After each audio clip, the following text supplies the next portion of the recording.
अगर चुनाव नहीं हुआ तो उग्र आंदोलन के लिए हम लोग बाध्य हैं और हम लोग उग्र आंदोलन करेंगे, जिसकी पूरी जिम्मेदारी पुलिस प्रशासन, कॉलेज प्रशासन और यहाँ पे जितने भी आला अधिकारी बैठे हुए हैं उनकी जिम्मेदारी है। विद्यालय चुनाव नहीं कराएगा तो इसको आगे क्या करेंगे आप? विद्यालय का जला हम लोग आंदोलन करेंगे, हम लोग हमेशा अनिश्चितकाल के लिए धरने पे बैठे रहेंगे। चुनाव 2012 से चल रहा है और आज तक का रिकॉर्ड है कि चुनाव किसी भी स्थिति में बंद नहीं हुआ था, लेकिन ये प्रशासन की गुंडागर्दी है कि यहाँ से यहाँ के छात्र उभर ना पाए, क्योंकि जब पढ़े लिखे छात्र यहाँ से उभरेंगे तो एक अयोग्य व्यक्ति हम लोगों के ऊपर शासन नहीं कर पाएगा। कि जब छात्र संघ का चुनाव बंद हो गया, यहाँ बच्चे नाम लिखवाना भी बंद कर देंगे, देख लीजिएगा, आज नहीं कल, ये भी सामने की बात है। 2021 से मैं कन्हैयालाल यादव को अपने चेहरे पे अध्यक्ष बनाया, उसके बाद 22 में खुद चुनाव लड़ा। मैं जिस मुद्दे जिस मंशा को लेकर चुनाव लड़ने आया था वो मुद्दा तो मेरा पूरा नहीं हो पाया, लेकिन इस समय प्रत्याशी हैं तो विवेक सिंह भरपवा अध्यक्ष पद के लिए, उपाध्यक्ष के लिए सुधांशु चौरसिया है। मैं बताना चाहता हूँ, अगर इस बार चुनाव होता है, हमारे प्रत्याशी चुनाव जीतते हैं, सबसे पहले महाविद्यालय में होने वाले घोटाला, होने वाले फंड को होने के लिए मैं मुद्दा उठाऊंगा। नमस्कार, आप देख रहे हैं पूर्वांचल तक न्यूज। पूर्वांचल तक न्यूज आज पहुंचा है एचआरपीजी कॉलेज खलीलाबाद में। देख रहे हैं छात्र संघ चुनाव न बहाल होने के कारण छात्र कर रहे हैं धरना प्रदर्शन। आप देख रहे हैं ये विद्यालय है, विद्यालय पे आइए, आज मिलवाते हैं छात्र और महामंत्री, उपाध्यक्ष, जितने भी लोग यहाँ से चुनाव लड़ रहे हैं उनको क्या कहना है, आइए उनसे बात करते हैं। क्या नाम पड़ेगा आपका? हमारा नाम गोविंद कुमार यादव, मैं छात्र संघ अध्यक्ष पद का प्रत्याशी हूँ। क्या मामला है कि आप लोग धरने पे बैठे? जी, मामला बिल्कुल स्पष्ट है और साफ है, आपको भी जानकारी हो ही चुका होगा, पूरे इस जिले को जानकारी हो चुका है कि जैसा कि कल 28 तारीख को 3:30 बजे हमारी बैठक प्रशासन ने बताया था, हमारी बैठक पुलिस प्रशासन से होनी थी। हमारी बैठक पुलिस प्रशासन से होनी थी 3:30 बजे, उसके पहले ही 1:30 बजे एक नोटिस लग जाती है और उसमें लिखा जाता है कि पुलिस प्रशासन बैठक अब में आना नहीं चाह रही है या बैठक नहीं कराना चाह रही है। हम लोग 1:30 बजे के बाद धरने पे बैठते हैं, शांतिपूर्वक धरने पे बैठते हैं। एसडीएम साहब आते हैं, सीओ साहिबा आती हैं, हम लोगों की वार्ता स्टार्ट होती है। वार्ता हम लोग की शाम 7 बजे तक चलता ही रहता है। वार्ता में कोई चीज स्पष्ट नहीं होता है। पहले सीओ साहिबा ने हमसे कहा कि 2 दिन के अंदर, 2 दिन में आप लोगों को एक निर्धारित डेट दिया जाएगा। हम लोग उनकी बातों को नहीं सुना गया। हमको मैम हम लोग को 8 डेट चाहिए और हम धरने पे बैठे रहे। फिर शाम को जब 7 बजा तो मैम हमको फिर अपने प्रिंसिपल ऑफिस, प्रचार ऑफिस में हम लोग को बुलाई। हम लोग जब प्रचार ऑफिस में पहुंचे तो हमको वही सीओ साहिबा और तहसीलदार साहब हम लोग हमसे बताते हैं कि आपका चुनाव, छात्र संघ का चुनाव, किसी कारण हमारे पास पुलिस फोर्स नहीं उतनी उपलब्ध है और हम आपका छात्र संघ का चुनाव नवंबर में कराना चाहते हैं। मैं आपको बता देना चाहता हूं, लिंक 2 के माध्यम से अगर छात्र संघ का चुनाव प्रवेश स्टार्ट होने के 10 सप्ताह के अंदर अगर नहीं हुआ तो लिंक 2 के अनुसार छात्र संघ का चुनाव नहीं हो सकता है। अगर चुनाव नहीं हुआ तो क्या करेंगे आप लोग? चुनाव नहीं हुआ तो हम लोग अनशन पे बैठे हुए हैं, धरने पे बैठे हुए हैं। अगर चुनाव नहीं हुआ तो उग्र आंदोलन के लिए हम लोग बाध्य हैं और हम लोग उग्र आंदोलन करेंगे, जिसकी पूरी जिम्मेदारी पुलिस प्रशासन, कॉलेज प्रशासन और यहाँ पे जितने भी आला अधिकारी बैठे हुए हैं उनकी जिम्मेदारी है। छात्रों का कितना समर्थन मिला है? छात्रों का भरपूर समर्थन है हमारे पास। हमारे पास पूरे छात्र हैं, मौजूद हैं। छात्रों की समर्थक को सहयोग को देखते हुए कॉलेज प्रशासन ने आज कॉलेज खुलने वाला था, कॉलेज को बंद कर दिया गया, लेकिन तब भी भारी मात्रा में छात्र छात्राएं पहुंची हुई थी, हमारे धरने को मजबूत करने के लिए पहुंची हुई थी। हमको गुमराह करके सीओ साहब और मजिस्ट्रेट आते हैं, कहते हैं चलिए आपकी वार्ता होगी एडीएम से। हम लोग गए वार्ता के लिए, 5-6 लोग की सदस्य की टीम हम लोग गई। वार्ता में हम लोगों से कहा गया कि कॉलेज प्रशासन पुलिस प्रशासन से कोई बात नहीं किया है। जब हम लोगों ने प्रचार से पूछा कि आपने बात नहीं किया था तो प्रचार ने हम लोग को स्पष्ट रूप से उनके सामने ये बात रखी कि हम लोगों ने लिखित में फैक्स किया था एसपी साहब को, एडीएम साहब को और डीएम साहब को, और उन्होंने निर्धारित डेट किया था 28 का। अगर निर्धारित जब डेट हो गया था 28 तो उसको क्यों कैंसिल किया गया? और जब हम लोग वहाँ पे बैठक में थे मौजूद, एडीएम साहब ने कहा कि हमारे पास पुलिस फोर्स नहीं मौजूद है, हमारे पुलिस फोर्स नहीं मौजूद है, त्योहार आने वाले हैं। अरे हर साल त्योहार आते हैं, हर साल त्योहार आते हैं और इसी महीने में त्योहार आता है रक्षाबंधन का, जिस महीने में छात्र संघ का चुनाव होता है। पूरी साफ मंशा है पुलिस प्रशासन की कि छात्रों की आवाज दबाई दी जाए, छात्रों को कुचलने का काम किया जाए। छात्रों की आवाज जब तक नहीं उठेगी, छात्रों का आवाज उठाने का काम जब तक नहीं होगा, छात्र संघ चुनाव जब तक नहीं होता तक छात्रों की आवाज उठाने वाला कोई नहीं है। इसीलिए मैं चाहता हूं आपके चैनल के माध्यम से जितने भी दर्शक देख रहे हैं, जितने भी भाई देख रहे हैं, मैं उनसे अनुरोध करता हूं, विनती करता हूं कि वो लोग भी घर पे बैठ के सोशल मीडिया पे इस चीज को इतना वायरल करें, इस छात्र संघ चुनाव को इतना वायरल करें कि छात्र संघ चुनाव होना इस महाविद्यालय में कितना जरूरी है। अभी हाल ही में आप लोगों को पता होगा कि जब कुछ महाविद्यालय में बहुत सारे बच्चे फेल हो गए थे, 4th सेमेस्टर में बहुत सारे बच्चे फेल हो गए थे। ये हमारे महाविद्यालय की देन है जो आज 3 जिले के जितने भी महाविद्यालय कनेक्टेड है, सिद्धार्थ यूनिवर्सिटी के जितने भी महाविद्यालय यूनिवर्सिटी से कनेक्टेड है, मैं आपको बता देना चाहता हूँ, धरने की बदौलत उन लोगों को पास कराने का काम इस छात्र संघ की बदौलत हुआ है। अगर छात्र संघ का चुनाव खत्म कर दिया गया, छात्र संघ की राजनीति को खत्म कर दिया गया, युवाओं की राजनीति को खत्म करने का काम जिस तरह से योगी सरकार कर रही है, ये कहीं ना कहीं इस योगी सरकार की मिली भगत है। योगी सरकार नहीं चाहती है कि छात्रों की आवाज उठाने वाला छात्र संघ चुनाव हो।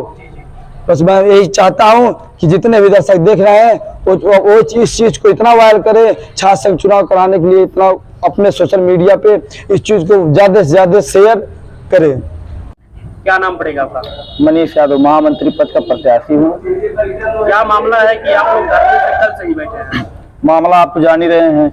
मामला कल हमारा छात्र संघ का चुनाव की बैठक होने वाली थी, जो कि चुनाव बैठक होने से पहले 1.5 घंटे पहले ही नोटिस आ जाती है कि आपका बैठक कैंसिल कर दिया जाता है। उसके बाद हम लोग धरने पे बैठते हैं। उसके बाद हमारे एसडीएम साहब आते हैं, सीओ साहिबा आती हैं, जो हम लोग पूरी रात बैठे रह गए। लेकिन हम लोग के बैठने के कारण वो एक बार झांकने नहीं आए। हम लोग पूरी रात बिना कुछ खाए पिए बैठे थे। और उसके बाद फिर आते हैं हमारे मजिस्ट्रेट साहब, उसके हमारे कुछ बड़े भाई, हमारे अध्यक्ष प्रत्याशी बैठे हैं भाई, हमारे कुछ लोग गए। उसके बाद वहाँ डीएम साहब से, एसपी साहब से बात किए, उसको उन्होंने साफ मना कर दिया कि हमारे पास पुलिस फोर्स है, ये नहीं है। अभी यहाँ एक छोटा सा बात हुआ है, उसके लिए हजारों पुलिस आ गई हैं, सैकड़ों पुलिस आ जाती हैं। क्या मामला हुआ है? मामला ये था कि हम लोग शांतिपूर्वक धरने पे बैठे थे। उसके बाद आते हैं हमारी बैरिकेटिंग हटा देते हैं, हमको धरने पे नहीं बैठने दिया जा रहा है। बताइए, गुंडागर्दी पुलिस करे, हम लोग तो शांतिपूर्वक धरना करें। आइए, जब तक हम लोग का चुनाव का डेट नहीं कंफर्म हो जाता है, हम लोग इस धरने से उठने वाले नहीं है, चाहे इसके लिए हमें कुछ खाना पर सब कुछ त्याग करना पड़ जाए। और उसका दंड भोगी हमारा जिला प्रशासन रहेगा, कॉलेज प्रशासन रहेगा, और हमारे भी हक की लड़ाई है। हम लोग अपने हक की लड़ाई लड़ रहे हैं। विद्यालय चुनाव नहीं कराएगा तो इसको आगे क्या करेंगे आप? विद्यालय का जला हम लोग आंदोलन करेंगे। हम लोग हमेशा अनिश्चितकाल के लिए धरने पे बैठे रहेंगे। धरना कब तक चलेगा? धरना जब तक चुनाव की डेट नहीं कंफर्म हो जाती तब तक हम लोग धरना पे ही बैठे रहेंगे। क्या नाम पड़ेगा आपका? मेरा नाम अंकित यादव है, मैं छात्र संघ पुस्तकालय मंत्री का प्रत्याशी हूँ। क्या मामला है कि आप धरने पर बैठे हैं? मामला ये है कि कल 28 तारीख को हम लोगों का डेट फाइनल होने वाला था। प्रशासन के साथ, महाविद्यालय के साथ बैठक होकर हमारा डेट कंफर्म होने वाला था, बिल्कुल कंफर्म। तो अचानक प्रशासन से सूचना आती है कि आपका डेट पड़ने वाला जो दिनांक था वो कैंसिल कर दिया गया है। इसीलिए हम लोग धरने पे बैठे हैं और कल 11 बजे से हम लोग धरने पे बैठे हैं और आज इतना टाइम हो गया है हम लोग धरने पे बैठे हैं और निरंतर हम लोग बैठे रहेंगे धरने पे। पुलिस प्रशासन द्वारा हम लोगों को बैरिकेटिंग हटाने का काम किया गया है, लेकिन तब भी हम अपना एक छात्र एकता है, वो लोग हम लोग सभी लोग मिलके महाविद्यालय पर बैठेंगे और तब तक बैठेंगे जब तक हम लोगों का डेट कंफर्म नहीं हो जाता है। और अगर इसी तरह हम लोगों को रोकने का कार्य किया जाएगा तो हम लोग ईंट से ईंट बजाने का काम करेंगे और हर स्तर तक जाएंगे जिस तरह से हम लोगों का डेट कंफर्म हो। जी, हम पुस्तकालय मंत्री के प्रत्याशी हैं। मेरा नाम अंकित यादव है। किस मुद्दों को लेकर आप चुनाव लड़ रहे हैं? मुद्दा मेरा यही रहेगा कि महाविद्यालय में सबसे मेन मुद्दा ये होता है कि सब बच्चे पढ़ने आते हैं और पढ़े लिखे, तो हमारा मेन मुद्दा यही रहेगा कॉलेज में बुकें नहीं उपलब्ध होती हैं। एनईपी नई शिक्षा नीति जो आई है, न्यू एजुकेशन पॉलिसी, उस पे हमारा सबसे बड़ा मुद्दा रहेगा कि सबसे ज्यादा भारी मात्रा में एनईपी की बुकें उपस्थित हो कॉलेज में। लाइब्रेरी में जो कमियां हैं, लाइब्रेरी में शीशे फूट गए हैं, बाहर से आवाज आते हैं, वहाँ पे सभी लोग बैठ के वहाँ पे सॉन्ग सुनते हैं, तो वहाँ पे एक सुटेबल व्यवस्था हो कि लाइब्रेरी में बैठ के पढ़ने की स्थिति अनुकूल हो। विद्यालय में कब से चुनाव चल रहा है? विद्यालय में ये चुनाव 2012 से चल रहा है और आज तक का रिकॉर्ड है कि चुनाव किसी भी स्थिति में बंद नहीं हुआ था। लेकिन ये प्रशासन की गुंडागर्दी है कि यहाँ के छात्र उभर ना पाए, क्योंकि जब पढ़े लिखे छात्र यहाँ से उभरेंगे तो एक अयोग्य व्यक्ति हम लोगों के ऊपर शासन नहीं कर पाएगा। क्या नाम पड़ेगा आपका? नमस्कार, मेरा नाम सुधांशु देव चौरसिया है। मैं उपाध्यक्ष का प्रत्याशी हूँ। मैं इस महाविद्यालय में गत 5 वर्षों से संघर्ष कर रहा हूँ। मैं एमए लास्ट ईयर का छात्र हूँ। मैं इसी कॉलेज से बीएससी भी किया हुआ हूँ। आज जो ये मामला देख रहे हैं आप लोग धरने का, वो कल सुबह से ही चल रहा है। कल पूरा दिन भर हम लोग बैठे थे, रात भर बैठे थे, अभी तक बैठे हैं। कहने का अर्थ बिना खाए पिए हम लोग धरना दे रहे हैं। धरना क्यों दे रहे हैं? धरना चुनाव कराने के लिए वो धरना हो रहा है। कहने का अर्थ ये है कि चुनाव क्यों होना चाहिए। चुनाव आगे भी करा सकते, लेकिन ये मामला क्यों आ रहा है कि चुनाव अभी क्यों कराना है, अभी इसलिए कराना है चुनाव का। कोई ये बात नहीं बता रहा क्यों अभी चुनाव कराना है, ये किसी ने नहीं कहा है। चुनाव इसलिए अभी कराना है क्योंकि इसके बाद क्या है कि समय भी जाया होगा। प्रशासन आई थी इसके पहले, धरना के अंतराल में प्रशासन आए थे, हमारे एसडीएम साहब भी आए थे, सीओ साहब भी आए थे, मजिस्ट्रेट लोग आए थे, तहसीलदार लोग भी आए थे। उनका कहने का अर्थ है कि अभी चुनाव नहीं हो सकता। क्यों नहीं हो सकता? वो लोग कह रहे नवंबर में चुनाव कराएंगे। कहने का अर्थ है कि नवंबर में चुनाव कराने से ही नहीं वो होता है कि मतलब कहने का अर्थ है कि नवंबर तक जाते जाते लड़के भी बेबस हो जाएंगे, परेशान हो रह रहे हैं। जो पढ़ने वाले छात्र वो और ज्यादा परेशान है। कहने का अर्थ यही है कि जब जितना भी आप लेट करेंगे, प्रशासन भी डिस्टर्ब रहेगी, बच्चे भी डिस्टर्ब रहेंगे, हम लोग भी डिस्टर्ब रहेंगे, पढ़ाई हो नहीं पाएंगे। ये लोग क्या करेंगे, अक्टूबर नवंबर में परीक्षा कराने वाले हैं, उसी अंतराल में ये चुनाव कराएंगे। तो हम लोग चुनाव लड़ेंगे, लड़के पढ़ेंगे कि पेपर देंगे। आने वाले समय में वही लड़के जब फेल हो जाते हैं तो उसके लिए भी धरना स्टार्ट हो जाता है, वो भी लड़के परेशान रहते हैं। इसी साल 400 लड़के 500 लड़के फेल हुए हैं, उसी डिस्टर्बेंस के नाते ही फेल हो गए हैं। नहीं अच्छे से पढ़ाई चल पाई, इसी लड़के फेल हो गए हैं।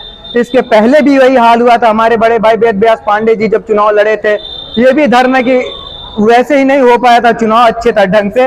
वो भी नवंबर में चुनाव कराए थे, बहुत हम लोग धरना दिया गया, बहुत प्रयास किया गया, तब कहीं चुनाव हो पाया। वही इस साल भी वही देखा जा रहा है। इनका यही कारण था कि हम लोग इसके पहले 28 तारीख को बैठक होने वाली थी, 1.5 घंटा पहले ये मना कर देते हैं। क्यों मना कर देते हैं आप कि मतलब हम लोग उसी के कारण हम लोग धरना दे रहे हैं। पुलिस आ रही है, बैरिकेडेड हटा रही है और कर रही है। कहने का मतलब ये केवल नहीं हुआ तो क्या करेंगे? चुनाव नहीं हुआ तो नियंत्रण मतलब कोई इसका कोई अनिश्चित काल नहीं रहेगा। जब तक वो डेट नहीं देंगे तब तक हम लोग धरना देंगे, बिना खाए पिए भूख हड़ताल पे भी बैठेंगे। कोई इसमें शक नहीं है कि हम छात्रों के हित के लिए बात ना करें। जब तक यहाँ पे छात्र संघ की राजनीति चल रही है तब तक इस महाविद्यालय की भावना, जो भी भावना है वो हमेशा बनी रहेगी। जब छात्र संघ का चुनाव बंद हो गया, यहाँ बच्चे नाम लिखवाना भी बंद कर देंगे। देख लीजिएगा, आज नहीं कल, ये भी सामने की बात है, कोई इसमें दो राय नहीं है। क्या नाम पड़ेगा आपका? मेरा नाम वेद व्यास पांडे है। मैं यहाँ का छात्र संघ अध्यक्ष प्रत्याशी सेकंड फाइटर रह चुका हूँ और मैं इस महाविद्यालय के सभी छात्र छात्राओं को बहुत बहुत धन्यवाद देना चाहता हूँ कि सबसे कम बजट में मैं सेकंड फाइटर रहा। मैं बता दूं मेरे भाई के छात्र संघ चुनाव इसलिए होता है कि महाविद्यालय की गरिमा बनी रहे, छात्र संघ की यूनिटी बनी रहे। लेकिन इस साल महाविद्यालय में चुनाव ना करा के, महाविद्यालय में से बहुत सारी फंड होती है, बहुत सारे बजट होते हैं जिनका मंशा है तो यहाँ कॉलेज प्रशासन के कि उन्हें मतलब घोटाला कर लिया जाए। यहाँ सुनने में मुद्दा ये भी, इंटरनल मुद्दा ये भी आ रहा है कि एपीएन का चुनाव नहीं हो रहा है। एपीएन का चुनाव ना होने के कारण यहाँ भी चुनाव रद्द किया जा रहा है। लेकिन मैं उनसे बता देना चाहता हूँ कि हमारे महाविद्यालय की छात्र छात्राएं और छात्र नेता इतने अच्छे हैं कि यहाँ हमेशा 2012 से आज तक शांति ढंग से चुनाव हुआ है। लेकिन प्रशासन के मन में कहीं ना कहीं डर बना हुआ है कि अगर चुनाव होगा तो हंगामा होगा और हंगामा होगा तो क्लासें डिस्टर्ब होंगी। लेकिन ऐसा मैं उनको सचेत कर देना चाहता हूं, ऐसा कोई मामला नहीं होने वाला है। और मैं इस आपके चैनल के माध्यम से सभी को धन्यवाद देना चाहता हूं, जो जहां तक कि हमारी बात पहुंचती है लोग अधिक से अधिक शेयर करें। और महाविद्यालय में देखिए जब फार्म भरता है तो उनके साथ एक बुकलेट मिलता है, बुकलेट में सभी तरह के उसमें फंड लिखे रहते हैं, क्रीड़ा शुल्क कितना, विकास शुल्क कितना, छात्र शुल्क कितना, उसमें सारे मतलब सारे शुल्क का विवरण दिया रहता है। उसका ये हम 2021 से मैं कन्हैयालाल यादव को अपने चेहरे पे अध्यक्ष बनाया, जो के बाद 22 में खुद चुनाव लड़ा। मैं जिस मुद्दे जिस मंशा को लेकर चुनाव लड़ने आया था वो मुद्दा तो मेरा पूरा नहीं हो पाया, लेकिन इस साल मेरे प्रत्याशी हैं तो विवेक सिंह बरपड़ा अध्यक्ष पद के लिए, उपाध्यक्ष के लिए सुधांशु चौरसिया है। मैं बताना चाहता हूं, अगर इस बार चुनाव होता है, हमारे प्रत्याशी चुनाव जीतते हैं, सबसे पहले महाविद्यालय में होने वाले घोटाला, होने वाले फंड को होने के लिए मैं मुद्दा उठाऊंगा और मैं चाहता हूं इस बार छात्र संघ का चुनाव हो। सभी को धन्यवाद। क्या नाम पड़ेगा आपका? मेरा नाम करण चौरसिया है। मैं महाविद्यालय में छात्र संघ उपाध्यक्ष प्रत्याशी हूँ और हम लोग का जो छात्र संघ का चुनाव है, ये चुनाव का डेट आने वाला था तो महाविद्यालय प्रशासन डीएम एसडीएम तक हम लोग की बातों को पहुंचाए थे कि मतलब चुनाव कराया जाए जल्द से जल्द, लेकिन प्रशासन द्वारा इस चुनाव को रद्द कराने की पूरी कोशिश की जा रही है। लेकिन हम लोग इसी चीज के लिए संघर्ष कर रहे हैं कि हम लोग का चुनाव हो, लेकिन प्रशासन चुनाव नहीं कराना चाह रहा है, हम लोग के ऊपर दबाव बनाना चाह रहा है, पूरी तरह से दबाव बना रहा है कि ये लोग चुनाव मतलब हट जाए, अपने आंदोलन से हट जाए, अपने पीछे हट जाए, चुनाव ना हो पाए। क्योंकि अगर चुनाव हो जाएगा तो फिर जो हम लोग शिक्षित लोग हैं, जो बन रहे हैं, उभर रहे हैं नेता, जो नए नए नेता उभर रहे हैं, ऊपर जो राज कर रहे हैं नेता लोग, वो लोग पढ़े लिखे नेता नहीं है, कुछ अपने तरीके से दबाव बना रहे हैं जो भी है। लेकिन हम लोग यही चाह रहे हैं कि छात्र संघ का चुनाव हो। कौन लोग पढ़े लिखे नेता नहीं है? पढ़े लिखे नेता यही वही लोग तो नहीं चुनाव कराना चाह रहे हैं, जो हम लोग के ऊपर है, जैसे कुछ बन गए हैं, पदाधिकारी हो गए हैं जो लोग। क्या नाम है उनका? उनका नाम तो हम नहीं लेना चाहेंगे, लेकिन हम यही कहेंगे कि वही लोग इस सब के जिम्मेदार होंगे। और अगर चुनाव नहीं हुआ तो हम लोग उग्र आंदोलन करेंगे, जहां तक हो पाएगा जाएंगे, जितने ऊपर हो पाएगा जाएंगे और हम लोग चुनाव कराने की पूरी कोशिश करेंगे। धन्यवाद।